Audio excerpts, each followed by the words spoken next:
Eu quero convidar todos a abrirem as suas Bíblias no livro de Lucas, Evangelho de Lucas, capítulo 2. Vamos ler apenas 2 versos. Vou pedir que liguem as luzes, por favor, para facilitar aqui para os irmãos lerem. Isso, obrigado. Lucas, no capítulo 2, vamos ler o verso 13 e o verso 14.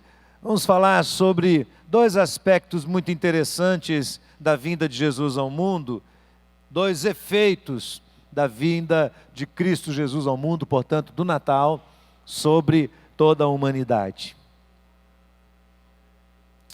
Lucas capítulo 2, verso 13 e 14. O texto diz assim: no mesmo instante, apareceu com um anjo uma multidão dos exércitos celestiais, louvando a Deus e dizendo, vamos falar juntos? Glória a Deus nas alturas, paz na terra, boa vontade para com os homens. Amém? 2 efeitos do Natal sobre a humanidade. Primeiro, a glória de Deus. Segundo, a paz que é distribuída entre todos aqueles que são tomados pelo propósito de Deus. O Natal é uma festa, um evento singular. Nós cristãos valorizamos este momento, justamente porque ele promove a glória de Deus. E ele também promove a paz na terra, entre os homens cuja vontade foi alcançada pelo propósito divino. Por isso nós estamos aqui para celebrar. Por isso estamos aqui para fazer festa, com toda a nossa alegria, com toda a nossa convicção, celebrar o Natal de Jesus Cristo. Eu acredito nesta festa como uma das mais extraordinárias oportunidades de Deus para exercitarmos dentro de nós 3 atitudes importantes. A primeira delas é celebração, é alegria, é gratidão pelo que Deus tem feito em nós. Durante este ano, nós passamos por muitas experiências, nós experimentamos a provisão de Deus, experimentamos o cuidado de Deus em circunstâncias que nós nem imaginamos. Você nem sabe, mas os anjos estavam ao redor de você. Você nem viu, mas Deus livrou você de situações impressionantes e incríveis.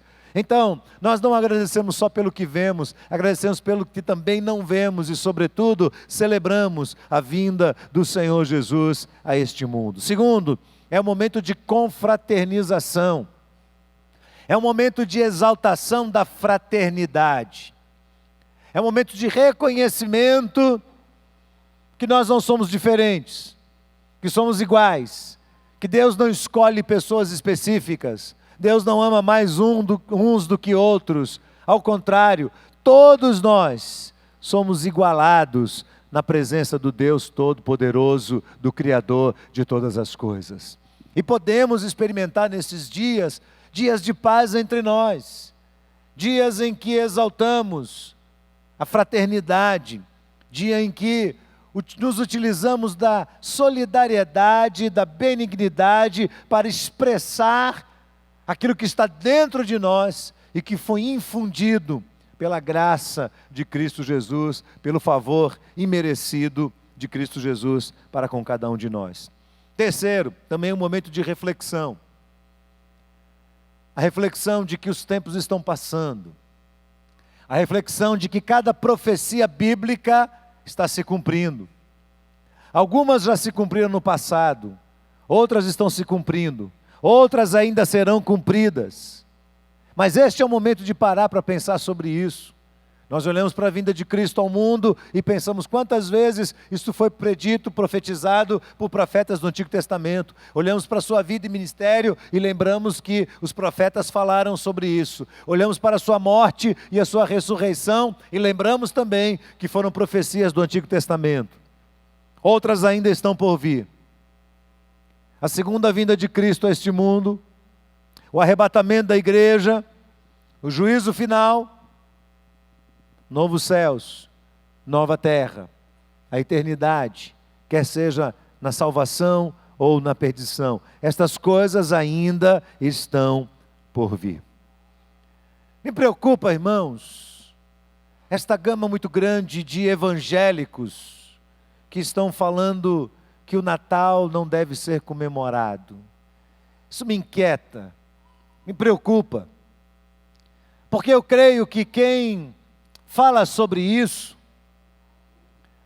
não tem uma compreensão do que este momento tão singular representa para cada um de nós e para a humanidade como um todo.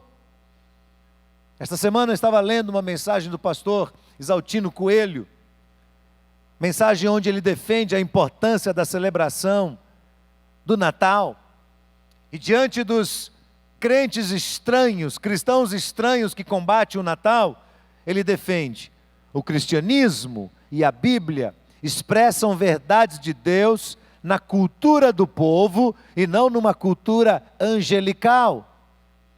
Ou seja, se existem elementos que permeiam a nossa fé, que materializam aquilo que cremos, são elementos humanos, são elementos culturais.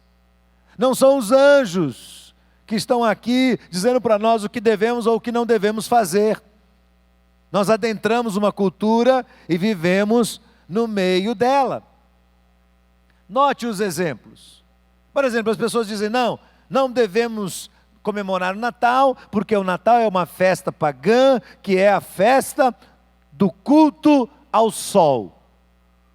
O pastor Exaltino diz assim: isso é uma conclusão precipitada, porque tendo que escolher uma data, escolheu-se alguma data, para que se falasse sobre a vinda de Cristo, mas se esqueceram que Malaquias, capítulo 4, verso 6, diz que Jesus Cristo é o sol da justiça. Ora, se Ele é o sol da justiça, Ele deve ser adorado. Jesus disse: eu sou a luz do mundo, quem me segue não andará em trevas, mas verá a luz da vida. Ora, se no dia 25 de dezembro as pessoas adoravam o sol, nós cristãos, no dia 25 de dezembro, adoramos a Jesus Cristo, o sol da justiça. Então, são elementos históricos que vão sendo incorporados ao nosso trabalho, à nossa fé, às nossas convicções. Eles alegam que não devemos colocar árvore de Natal em lugar nenhum, porque colocar árvore de Natal significa adorá-la. O pastor Exaltino diz: eles se esquecem que o Gênesis começa com a história de uma árvore, e que Apocalipse 22, o último capítulo da Bíblia, se encerra falando de uma árvore. A primeira, a árvore do bem e do mal. A segunda, a árvore da vida. São exemplos humanos daquilo que é divino, daquilo que é sagrado. Outro detalhe interessante: os 4 títulos aplicados a Jesus, lá em Isaías capítulo 9, verso 6. Ele será o maravilhoso Conselheiro, Deus forte, Pai da eternidade e Príncipe da paz. De onde o profeta Isaías tirou essas 4 designações? Você sabe? Eu vou dizer para você. Em toda a cerimônia de consagração dos faraós, os faraós do Egito eram chamados de maravilhoso Conselheiro, Deus forte, Pai da eternidade e Príncipe da paz. Você sabe o que o profeta fez? O profeta retirou um elemento da história humana, da cultura, e o divinizou na pessoa de Jesus Cristo, dizendo que Ele, Jesus, é o maravilhoso Conselheiro, Ele é o Deus forte, Ele é o Pai da eternidade e Ele é o Príncipe da paz. Note que são homens de Deus, usando elementos humanos, elementos naturais da nossa vida, da nossa história, que irão materializar a nossa fé. Por isso ele encerra dizendo: cuidado, porque meio entendimento é pior do que entendimento nenhum, principalmente se ele produz estabanamento intelectual. Dizer que o Natal é uma festa pagã soa como falta de inteligência. Gostei disso, porque eu não quero ficar defendendo a ideia de existir ou não o Natal. O que eu creio que nós temos que parar e pensar é, cuidado, para que a gente não comemore o Natal com bases errôneas, com base no comércio, com base no tal do São Nicolau, que é o Papai Noel, que é uma figura que não substitui Jesus e que alguém fez com que adentrasse essa história e ninguém sabe explicar direito de onde ele vem. Sabe que ele originou-se de um homem lá na Europa, uma figura conhecida que costumava distribuir brinquedos para as pessoas carentes e para as crianças, e ele foi chamado posteriormente de São Nicolau. Nada a ver com Jesus, nada a ver com Jesus Cristo, o Senhor, que é o dono da festa. Então eu volto a dizer e faço minhas as palavras do Dr. Augusto Nicodemos também, um grande pregador da palavra de Deus. O cristianismo é uma religião poderosa que se acultura. É um momento oportuno para a celebração de Cristo, para a confraternização e para uma reflexão. Isto é o Natal. Isto é o Natal. Mas para que a gente comemore o Natal, e ele tenha sentido fora do ambiente da mesa, do que vai ou não se vai vestir, do que se vai ou não comer, com quem vai estar presente. Sabe essas coisas que às vezes, ao invés de gerar confraternização, gera confusão no meio das famílias, já viu? O ano passado foi na sua casa, hoje tem que ser na minha. Não, mas você levou, o ano passado eu levei um peru, agora você quer levar um frango? Que negócio é esse? E essas coisas, essa distribuição vai dando confusão. Então eu creio que é o momento da gente parar e refletir o que de verdade cremos, qual a razão, qual o sentido deste mês de dezembro, de nós irmos para a praça, de declararmos que é o Natal, de nós cantarmos aqui canções tão lindas, a cantata, as músicas, tudo isso tem que ter um sentido dentro de nós. E qual é o sentido desse Natal dentro de nós? Eu vou lhe dizer, o sentido está na pessoa de Cristo Jesus. Primeiro, antes de tudo, quem é Ele? Ele é Jesus. No primeiro capítulo de Mateus, nos conta a história de que Maria foi tocada pelo Espírito Santo de Deus e escolhida por Deus para trazer o Redentor a este mundo, que ela ainda não havia sido tocada por José, e que quando José soube disso, ele intentou deixá-la, mas o anjo aborda e diz assim: não temas tomar Maria como sua mulher, porque o que nela está gerado é do Espírito Santo de Deus. E ela dará luz a um filho, e você vai chamá-lo de Jesus, porque ele salvará o mundo dos seus pecados. Ora, preste atenção nisso. O nome Jesus era um nome muito comum. Haviam vários homens chamados Jesus naquela época, como hoje existem homens chamados José, Paulo, João. Era um nome popular entre os gregos, na língua grega. Mas o que significa Jesus? O nome Jesus é uma tradução do hebraico Josué, da raiz hebraica, do verbo hebraico yashar, que significa salvar. O nome Josué significa Deus é a minha salvação, e o nome Jesus significa Deus é a minha salvação, é o mesmo nome. Então Jesus vem da glória celestial, imbuído da responsabilidade divina de salvar o mundo. Quando pensamos nisso, a primeira pergunta que vem é: por que nós precisamos de salvação? Não se assuste, mas dezenas, milhares de pessoas estão dizendo hoje: eu não preciso de salvação. Por que eu preciso ser salvo? Do quê? Não sou uma pessoa ruim, não mato, não roubo, não traio, não faço coisas erradas. Eu não preciso de salvação.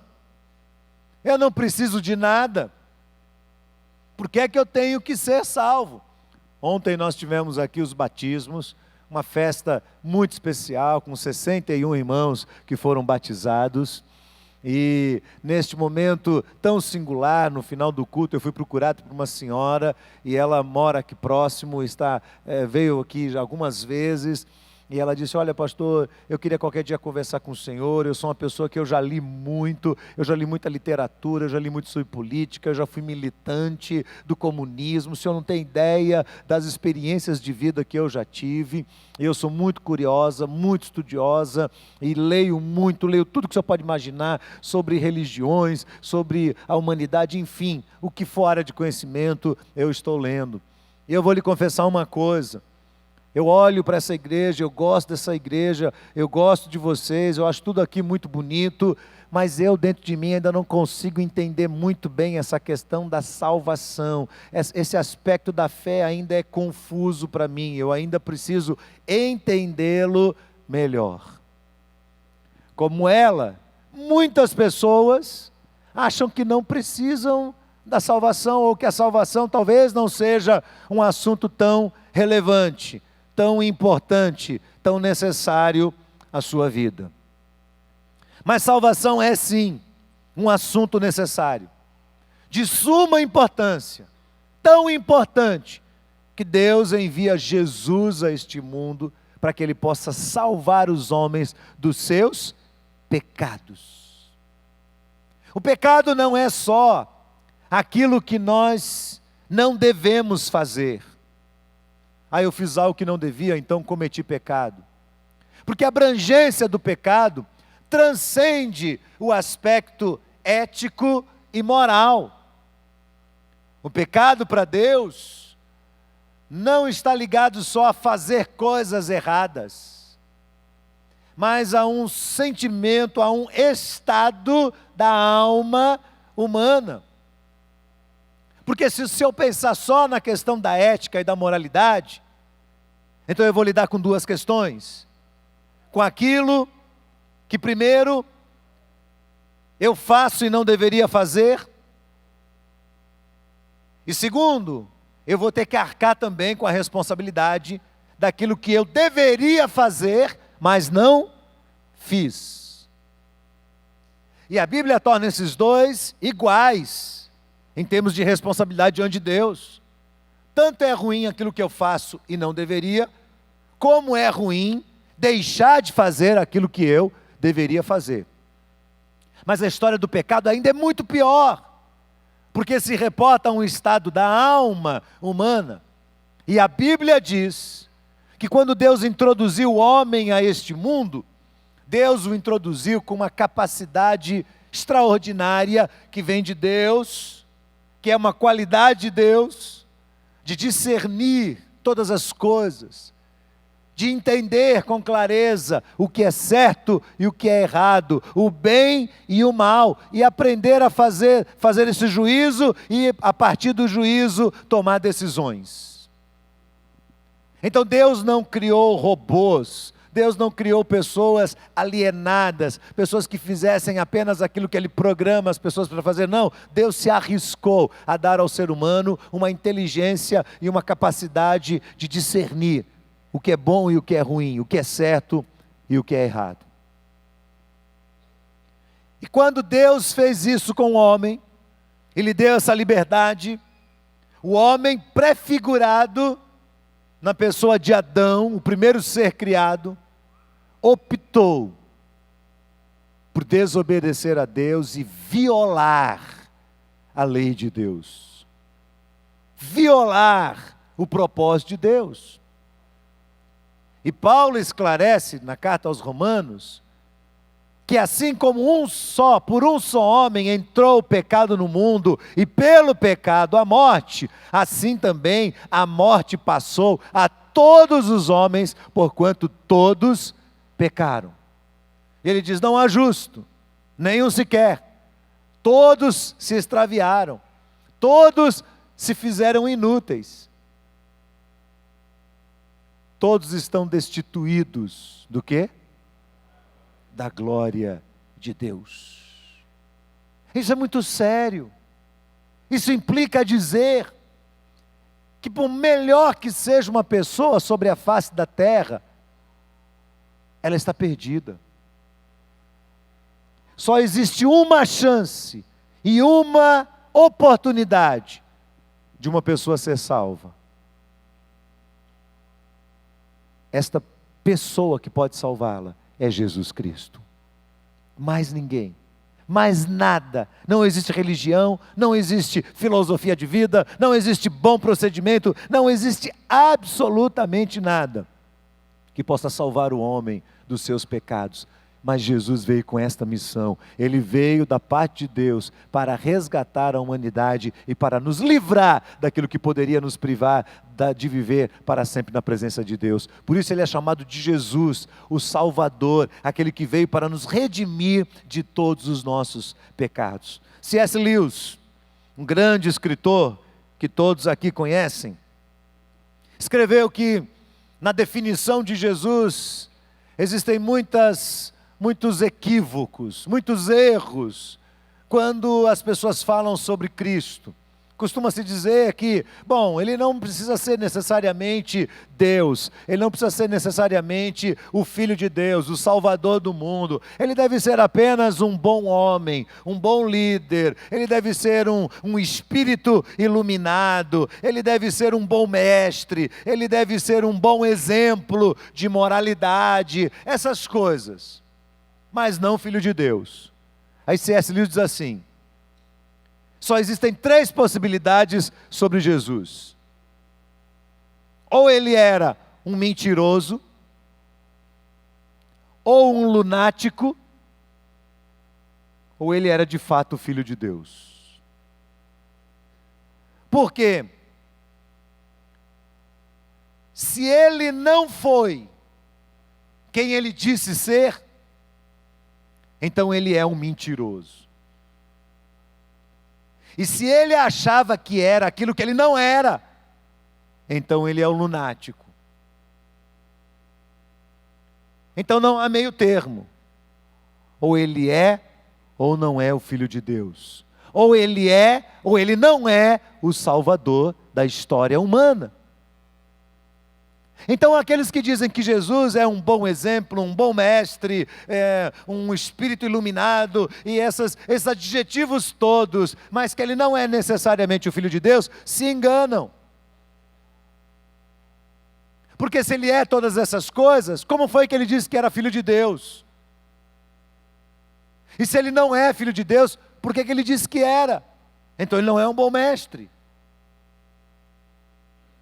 É nessa hora que as pessoas precisam parar para pensar, para colocar a sua cabeça no lugar e para entender que ou ele é digno de adoração, e nós desesperadamente precisamos de Jesus, desesperadamente, ou Jesus é ignóbil, Jesus é desprezível, e ninguém precisa dele. O que é que você acha? Mas nós temos recebido a testificação no nosso coração todos os dias. Ele é Jesus, o Salvador do mundo, o Salvador da história humana. Segundo lugar, segundo destaque que eu faço sobre essa pessoa de Jesus, é que ele é o Emanuel. O que significa Emanuel? Deus conosco, Deus presente, Deus aqui. Significa que Deus não está distante, significa que Deus não fechou as portas, significa que Deus não se tornou indisponível. Não, de fato Adão se afastou de Deus ao ponto do Senhor procurar Adão no jardim do Éden e dizer: Adão, onde estás? E Adão diz: ouvi a tua voz no paraíso e me escondi, porque estava nu.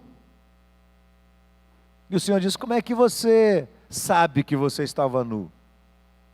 Você comeu da árvore do bem e do mal? Note que este episódio mostra Deus caminhando e se aproximando de um homem resistente. de um homem que se afasta, de um homem tomado por culpa, de um homem tomado por desejos pessoais, por vontade pessoal, e que naturalmente se afasta de Deus, e Deus caminha na sua direção. Num próximo episódio, Deus aparece à nação de Israel, quando o povo é liberto do Egito, está indo na direção do Sinai, e Deus aparece por meio de uma coluna de fogo de noite e de uma nuvem de dia. Aquilo era uma prefiguração da presença de Deus. Era Deus chegando próximo do seu povo, que por 400 anos esteve tão distante do Senhor. E Deus novamente se aproxima. E dessa nuvem e dessa coluna de fogo, Deus convida Moisés a subir no cume do Monte Sinai, e Deus desce esta figura, esta prefigura do divino, vem sobre Moisés, e aos olhos de toda aquela população, Deus fala face a face com Moisés, aproximando o povo dele. Então ele desce da nuvem ao cume do monte. Do cume do monte, Deus desce para a tenda, o tabernáculo, na arca da aliança, que iria prefigurar a presença de Deus. O meu nome nela estará. E Deus desce mais próximo ainda do seu povo, no meio do arraial. E quando Jerusalém é constituída, ali é construído um templo, e o templo tem o Santo dos Santos, o lugar sagrado dos judeus, o lugar do juízo implacável de Deus, o lugar que ninguém poderia ter coragem de chegar, mantendo mácula sobre o seu caráter e sobre o seu coração, sob pena de ser fulminado na presença do Deus poderoso, como tantas vezes está narrado nas Escrituras Sagradas. Quem se aproximava do Santo dos Santos deveria ter um caráter ilibado, deveria estar com seus pecados todos expiados. Não havia brincadeira com Deus, não haveria uma segunda chance. Se alguém tentasse entrar no Santo dos Santos, seria ali destruído. Mas Deus vem e se aproxima cada vez mais, cada vez mais. E o Santo dos Santos, e o templo, e o sacrifício, e a pia expiatória, e a arca da aliança, todas essas coisas não são suficientes para esse povo entender quem é esse Deus, e como esse Deus se aproxima e se disponibiliza para o seu povo. Então Deus dá mais um passo na direção da humanidade, e adentra uma manjedoura, um coxo, um lugar simples, humilde, o meio de vida de um camponês. Ele vem ali e se materializa na figura de um bebê, e este bebê é o Salvador do mundo. Quem é ele? Ele é o Emanuel, ele é o Deus conosco, ele é o Deus que está perto de nós, ele é o Deus disponível, ele é o Deus presente, ele não é o Deus distante, ele não é o Deus de Abraão, de Isaac, de Jacó, o Deus lá do Antigo Testamento, não, ele é Deus presente aqui e agora, na minha vida, na minha história. Presta atenção no que eu vou lhe dizer. A nossa sociedade está se tornando cada vez mais individualista. Cada vez mais as pessoas estão exaltando a si mesmas. Cada vez mais as pessoas estão exaltando aquilo que elas falam. Você já parou para pensar como o tempo todo as pessoas estão dizendo aquilo que elas fizeram de bem, aquilo que elas fizeram de bem, aquilo que elas fizeram de bem, e ficam o tempo todo exaltando a sua própria justiça. Há uma ânsia no coração das pessoas, e a mente das pessoas está adoecida, porque elas querem reconhecimento o tempo todo, querem a glória para si o tempo todo. Elas estão buscando seus direitos, e por causa disso, estão se afastando umas das outras. Nunca se ouviu de uma geração que se sentisse tão solitária como a geração de hoje tem se sentido. Essa é uma consequência. Esses dias de Natal têm sido para algumas pessoas uma verdadeira tortura. Alguns estão circunstancialmente afastados dos seus familiares, estão distantes dos seus amigos, alguns foram rejeitados, outros foram abandonados, alguns estão sofrendo porque não têm com quem compartilhar esses momentos da sua vida, não foram convidados para a festa, não haverá um lugar à mesa para eles. e essas pessoas se sentem sozinhas. Se esse é o seu caso, lembre-se hoje, por favor, que Jesus Cristo é o Emanuel, é o Deus conosco. Isso não é apenas uma frase de impacto, não é uma mera ficção. Existem implicações por trás dessa declaração. Quando a Bíblia diz que Ele é o Deus conosco, você precisa parar para pensar nas implicações desta palavra, desta expressão bíblica. O que significa isso? Significa, como Paulo diz aos Filipenses, que Ele deixou a sua glória celestial. Ele não precisava ter feito isso, mas Ele deixa a sua glória celestial e desce até nós. O que é que significa? Significa que Ele se sujeita a ser igual a nós. Pior, significa que Ele foi rejeitado por nós. Veio para os que eram seus, mas os seus não receberam. Não se importaram, foram indiferentes. Então Ele deixa a glória celestial, Ele se sujeita a ser um de nós, e Ele é rejeitado. Na palavra de Isaías, o profeta, homem de dores, que sabe o que é padecer. Ele foi injustiçado, e não abriu a sua boca, como um cordeiro mudo, Ele foi levado para o matadouro. Ele não abre a sua boca, Ele não faz injúrias, Ele não comete dolo, Ele não ameaça ninguém, Ele vai mudo para o matadouro. Sabe, não é fácil descer onde as pessoas estão. Quase todos nós achamos que nós somos melhores do que outras pessoas. Eu acho que essa é uma batalha, se você é uma pessoa que pensa, essa é uma batalha que você enfrenta todos os dias. Uma tendência de a gente achar que por classificação existem pessoas melhores e pessoas piores, pessoas que estão acima e pessoas que estão abaixo, que são inferiores. Então o que determina isso? O grau social, o nível social, o grau de intelectualidade, a cor da pele, o lugar onde vivemos, o país em que moramos. O que é que determina essa diferença?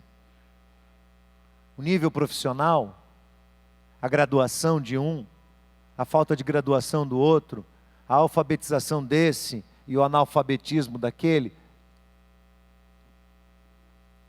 É o salário? O que é que nos diferencia das pessoas? Nós lutamos contra esse sentimento, você sabe disso. A gente tem dentro da gente uma tendência muito forte de achar que existem pessoas maiores e pessoas inferiores. E quando a gente pensa que existem pessoas inferiores, como é difícil descer ao nível delas, viver a história delas, viver o mundo delas. Sexta-feira de manhã, eu participei de uma programação junto com o Cléo, ali no presídio. Uma programação extraordinária. A Jesse e Jane, junto com toda a equipe do SOS Presídio, inauguraram ali um novo projeto, que é uma tenda para atender as famílias dos presos. E foi um culto muito bonito, muito inspirador. Nós estivemos ali participando daquele momento singular. E foi um momento muito especial também, porque reuniam ali pessoas muito diferentes. Ali estava o superintendente de segurança do Estado. Ali estava o diretor do presídio. Ali estavam pastores, missionários. Ali estavam irmãos voluntários de vários lugares, de várias profissões diferentes, desde juristas até serventes de pedreiro. E ali naquele meio, no culto, estavam também presidiários. Homens que cometeram infrações e que foram punidos, condenados, e estão cumprindo pena. Mas a coisa mais extraordinária daquele culto era perceber um sentimento presente que vem do Espírito de Deus, de que ninguém ali era diferente. Ninguém. Todos nós ali estávamos igualados. E ali a gente ouviu o superintendente dar um testemunho incrível dos 22 anos que vem trabalhando já próximo de Jesse e Jane. Depois o diretor do presídio dizer assim: eu jamais conseguiria governar esse presídio se não fosse pela presença de vocês cristãos neste lugar. Pelo trabalho que tem sido realizado, que toca no coração dos presos e que torna eles mais humanos, torna eles mais humildes, capazes de refletir um pouco mais sobre a importância da vida. Como foi bom ouvir um preso chegar lá, condenado, com uma pena enorme pela frente para cumprir, e dizer assim: eu estou preso, porque mereci, mas dentro de mim eu estou livre, porque Jesus me transformou. E aquele culto ali foi muito especial. Eu vim de lá com o Cléo, viemos felizes no carro, pensando: meu Deus, que coragem de Jesse e de todos os demais missionários do SOS, de ir ao presídio e de adentrar aquelas unidades prisionais e de ajudar aqueles homens e de estar próximo deles e de trabalhar com eles e de tratá-los bem e de levar coisas de necessidade para eles. Como a sociedade os vê? Como escória. Eu não duvidaria se encontrasse pessoas aqui dentro que diriam: eles não merecem viver. Porque nós distinguimos pessoas. Só não esquece de uma coisa. Jesus disse: lembrai-vos dos presos como se estivesseis presos junto deles. Eu estou dizendo isso para mostrar para você como é difícil descer ao nível de uma pessoa. Daí a importância de entendermos o significado do Emanuel. Tem a ver com Deus deixando a sua glória celestial e descendo ao nosso nível humano. E nascendo humildemente como um bebê.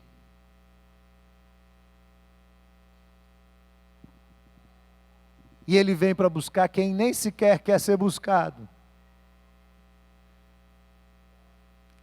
Mas ele vem buscar todos também. A Bíblia que diz: veio para os que eram seus, mas os seus não receberam. O mesmo texto continua dizendo: mas a todos quanto receberam, deu-lhes o poder de serem feitos filhos de Deus, a saber, os que creem no seu nome.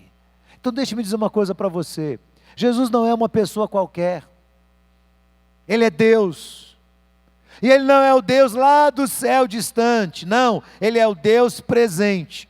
Ele é o Deus que não nos abandona, Ele é o Deus que não nos rejeita. O seu amor é um amor infinito, é um amor que faz com que Ele desça às profundezas da terra para nos resgatar de lá. Por favor, pense nisso da próxima vez que você reclamar que você está sozinho ou sozinha.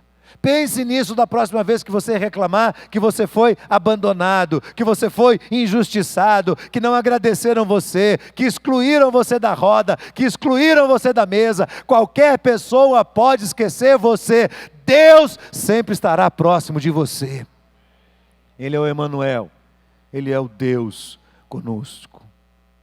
Finalmente, eu quero destacar o texto que diz que Ele também é o príncipe da paz. Jesus é o príncipe da paz. Nós estamos vivendo um momento muito conturbado da história. O Brasil hoje está vivendo um momento tenso. Eu estava pensando aqui na mensagem para o culto de virada do dia 31. E estava revendo um pouco o que aconteceu nesse Brasil. Tudo o que tem acontecido tem nos assustado e dado a nós um sentimento de insegurança muito grande. Olha ao redor. Um mundo conturbado, um mundo repleto de terrorismo, de ameaças, de rumores de guerra, de guerras, de mentiras, de injustiças. Você sabe por que o mundo está em guerra? O mundo está em guerra Porque as pessoas travaram uma batalha não externa, mas interna, dentro de si mesmo. A grande questão é que quem está perturbado por dentro, perturba também o estado exterior. As ameaças, as guerras, elas são apenas as consequências naturais de gente que está perturbada na alma. Tem gente que anda com a sua alma perturbada. Há um estado de conturbação interior, que lhe rouba a paz, que faz com que se sintam inseguras o tempo todo, e vitimadas pelo medo, por uma forte impressão de que uma grande bomba vai explodir a qualquer momento, e vai mesmo. Eu não quero ser pessimista aqui, mas eu vejo as pessoas no final do ano dizendo: olha, o próximo ano vai ser um ano de paz. Você não tem ouvido isso? Ah, que seja um ano de paz, que seja um ano de paz, que seja um ano de paz. Mas quando a gente olha para o noticiário, quando a gente lê a história, quando a gente toma conhecimento do que está acontecendo entre países, no alto escalão dos governos e no meio dos grupos radicais, terroristas, quando você vai olhando tudo isso, a previsão que a gente tem não é de muita paz. Você pode ter certeza de uma coisa: o mundo jamais vai ter paz, se não compreender que só existe uma pessoa que pode trazer paz, e esta pessoa é Jesus Cristo, o príncipe da paz. Ninguém mais vai trazer paz a esta humanidade, enquanto não houver, da parte dos seres humanos, uma forte convicção do pecado pessoal, enquanto não houver arrependimento, enquanto os nossos governantes não chorarem os seus próprios pecados, e a população em geral também, e se humilhar debaixo da potente mão de Cristo, não há solução para este mundo. Não haverá solução. Ah, mas nós temos aqui um projeto que vai estabelecer a paz. Esquece. Se existe um bom projeto elaborado para estabelecer a paz, sabe quem está no comando dele? O anticristo. É verdade. Por isso Jesus falou assim: quando disserem, existe paz e segurança, eis que lhe sobrevirá repentina destruição, como as dores de parto àquela que está para dar à luz. Quantas mulheres aqui já deram à luz um parto natural? Não cesárea, natural. Quem já deu à luz aqui? Dói? Vem de repente a dor? Jesus diz assim: olha, quando disserem a paz e segurança, eis que lhes sobrevirá repentina destruição, tal qual a dor de parto para aquela que está para dar à luz. De modo nenhum escaparão. O que Jesus está dizendo é que a premissa de paz humana é falsa. Mas ao mesmo tempo, em João 14, 27, com toda serenidade, Jesus diz assim: a minha paz vos dou, deixo-vos a paz, a minha paz vos dou, não vou-la dou como o mundo a dá, crede em Deus e creiam também em mim. Ele não está blefando, ele está dizendo com toda serenidade: eu quero acalmar o seu coração. Eu posso acalmar esse turbilhão que existe dentro da sua alma. Eu posso apagar esse furacão que existe dentro de você. Eu, Cristo Jesus, Ele, Cristo Jesus, pode ser a sua paz. Por isso Ele é o príncipe da paz. Então Ele é Jesus, porque Ele é Salvador, e nós precisamos de salvação. Precisamos ou não? Ele é o Deus conosco, e nós precisamos de companhia. Precisamos ou não? E Ele é o príncipe da paz. E se nós estamos conturbados, Jesus Cristo é a nossa paz. Eu queria que você abaixasse sua cabeça nesse instante, e antes de encerrar este culto, e nós vamos encerrá-lo em alto estilo, cantando uma música muito linda. Mas antes disso, eu queria orar. E eu queria orar por aqueles cujo coração está ansioso, temeroso ou ausente de paz. Eu quero orar por você. Eu não conheço a sua experiência religiosa, a sua experiência com Deus. Pode ser que você já seja um cristão de uma longa data, mas a sua alma tem estado como um turbilhão. Você tem estado temeroso, preocupado, ansioso, angustiado, com medo do futuro. Eu queria nesse momento orar por cada uma dessas pessoas. E se você gostaria que eu orasse por você, eu gostaria que você ficasse de pé onde você está. Se você sente o seu coração ansioso, temeroso, e você gostaria de colocá-lo comigo, na presença do príncipe da paz. Se você gostaria de dizer: Senhor, está aqui o meu coração, está aqui o meu sentimento, eu o coloco na presença do Senhor. Fique de pé onde você está, e nós vamos orar juntos, consagrando este momento ao Senhor. Ele é Jesus, Ele é Jesus, é Ele que veio para nos salvar dos nossos pecados. Se você cometeu pecados na sua vida e na sua história, se você fez coisas que não devia, ou se você não fez coisas que devia, mais do que isso, se você está distante pelo pecado natural, Jesus é o seu Salvador. Se você olha para dentro do seu coração e você se sente solitário, abandonado, esse é o momento que você pode clamar pelo Emanuel. Ele é o Deus presente, Ele está perto de você. Se o seu coração não está em paz, vamos orar pelo seu coração, vamos colocar o seu coração na presença de Deus. Você crê nisso? Ele é o príncipe da paz, Ele está aqui conosco nesta noite. Eu quero orar por você nesta noite. Senhor, muito obrigado pela Tua palavra, faz todo sentido para nós.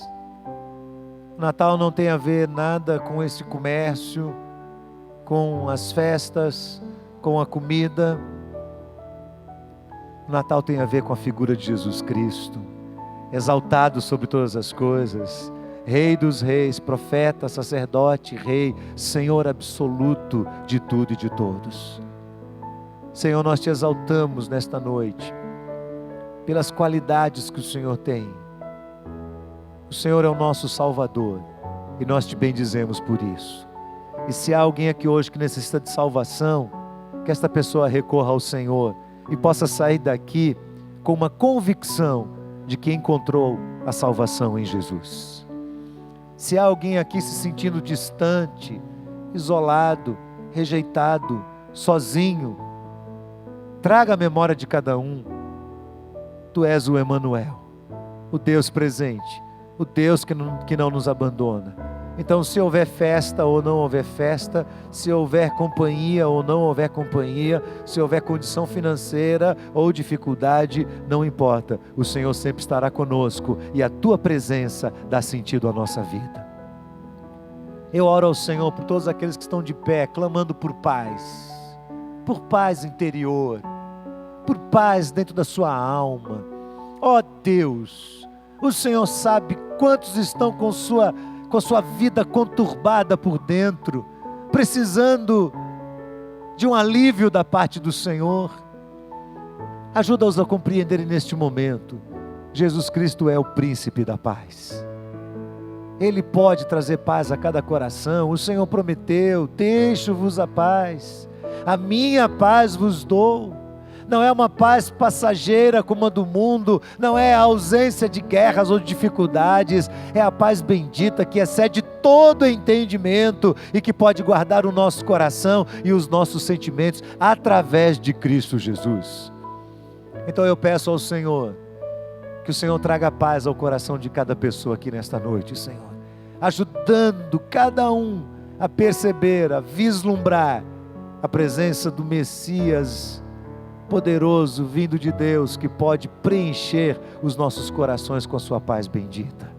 Senhor, que a nossa paz não esteja nas pessoas, que a nossa segurança não esteja no governo, no patrão, na empresa, na situação econômica do país, no médico principal do hospital, que a nossa segurança esteja no Emanuel, Deus que está conosco, que a nossa segurança e a nossa paz esteja em Cristo Jesus, que é o príncipe da nossa paz. Por isso nessa noite nós te exaltamos, neste momento que comemoramos o Natal. Seja bem-vindo entre nós, Jesus, seja bem-vindo no meio do teu povo, Senhor, que nós possamos andar o tempo todo da nossa vida e da nossa trajetória neste mundo, com o nosso coração firmado de que Tu és o nosso Salvador, Tu és o Deus conosco e Tu és o Príncipe da Paz. Abençoa todo o Teu povo nesta noite, para a glória do Teu nome. Nós oramos em nome de Jesus. Amém, amém e amém. Podemos sentar? Vamos encerrar esse culto cantando com grande alegria.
Deixe-me só lembrá-los que quinta-feira, dia 24, não haverá nenhuma programação aqui. Vocês irão para a casa dos seus familiares. Se você não tiver família, arranje uma aqui dentro.